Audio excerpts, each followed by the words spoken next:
بسم اللہ الرحمن الرحیم۔ صبح صبح کشتی میں شور اٹھا کہ میں لٹ گیا۔ لوگوں نے کہا خیر تو ہے، کیا بات ہوئی، کچھ بتا تو صحیح، مگر وہ آدمی بس چلائے جا رہا تھا۔ ایک ہی رٹ لگی تھی کہ میں لٹ گیا۔ کشتی کے سبھی مسافر ایک دوسرے سے پوچھنے لگے کہ کیا بات ہے۔ کسی کو کچھ معلوم ہوتا تو وہ بتاتا کہ کیا بات ہے۔ کشتی بہت بڑی تھی، اتنے مرد عورتوں میں ایک طرف بڑے عالم فضائل اللہ کے بندے بھی بیٹھے تھے۔ شور کی آوازیں انہوں نے بھی سنی۔ روڑنے پیٹنے والے کو سمجھا بجھا کر جب بات پوچھی گئی تو اس نے کہا غریب مسافر ہوں، ایک تھیلی میں زندگی بھر کا سرمایہ میں نے چھپا رکھا تھا، کسی ظالم نے وہ تھیلی چرا لی۔ سب کو یہ سن کر افسوس ہوا۔ کچھ لوگوں نے پوچھا کہ کتنا مال تھا تھیلی میں۔ اس نے بتایا کہ 1000 اشرفیاں تھی۔ 1000 اشرفیاں بہت بڑی رقم ہوتی ہے۔ جس نے سنا اسے افسوس ہوا۔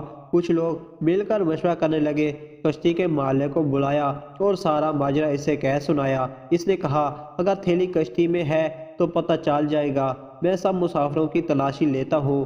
انا فنا یہ خبر ساری کشتی میں پھیل گئی۔ جہاز میں مرد، بوڑھے، عورتیں اور بچے بھی تھے۔ کڑی نگرانی میں سب کی تلاشی لی گئی مگر کسی کے پاس سے گمشدہ تھیلی نہ نکلی۔ اب لوگ اس شخص پر الٹ پڑے، طرح طرح کی باتیں ہوئی اور ہوتے ہوتے سب کو یقین ہو گیا کہ یہ شخص جھوٹا ہے، جھوٹے پر اللہ کی لعنت ہوتی ہے۔ سب اسے برا بھلا کہہ کر اپنی جگہ جا بیٹھے۔ جھوٹا سٹپٹا کر اپنی جگہ پر آ بیٹھا۔ جب تک سفر جاری رہا مسافر اسے بھٹکارتے رہے۔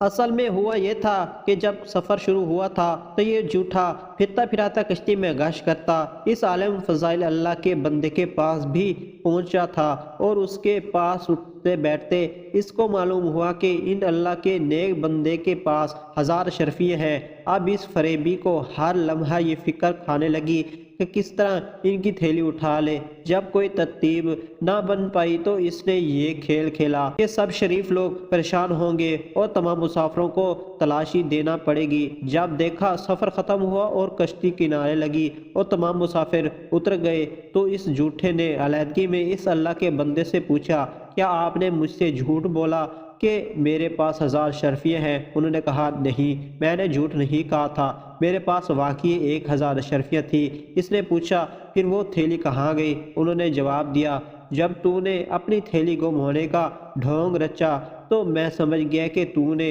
میری تھیلی ہتھیانے کے لیے یہ سب کھیل کھیلا ہے۔ اگر تھیلی میرے پاس سے نکلتی تو سب کو یقین ہو جاتا کہ میں چور ہوں، اس لیے میں نے چپکے سے وہ تھیلی دریا میں ڈال دی۔ جھوٹے نے کہا 1000 اشرفیاں آپ نے دریا میں ڈال دی؟ جواب ملا ہاں۔ اس نے کہا تب تو آپ کو بڑا نقصان ہوا۔ جواب ملا نیکی کا بدلہ برائی سے دینے والے ظالم دوست، میرے نزدیک اہمیت دولت کی نہیں، لوگوں کے اس اعتماد کی ہے جو حدیث نبوی صلی اللہ علیہ وآلہ وسلم کی خدمت کے لیے مجھے برقرار رکھنا ضروری ہے۔ اگر میں خائن مشہور ہو جاتا تو میری بیان کردہ حدیثوں پر کون اعتماد کرتا؟ اب آپ یہ بھی سن لیں کہ یہ بزرگ کون تھے۔ یہ امام بخاری رحمۃ اللہ علیہ تھے جن کی بخاری شریف دنیا بھر میں مستند مانی جاتی ہے۔ سچ ہے جو دین کے علم کے لیے کسی چیز کی قربانی دیتا ہے اللہ اس کا بہترین بدلہ اس کو عطا فرماتے ہیں۔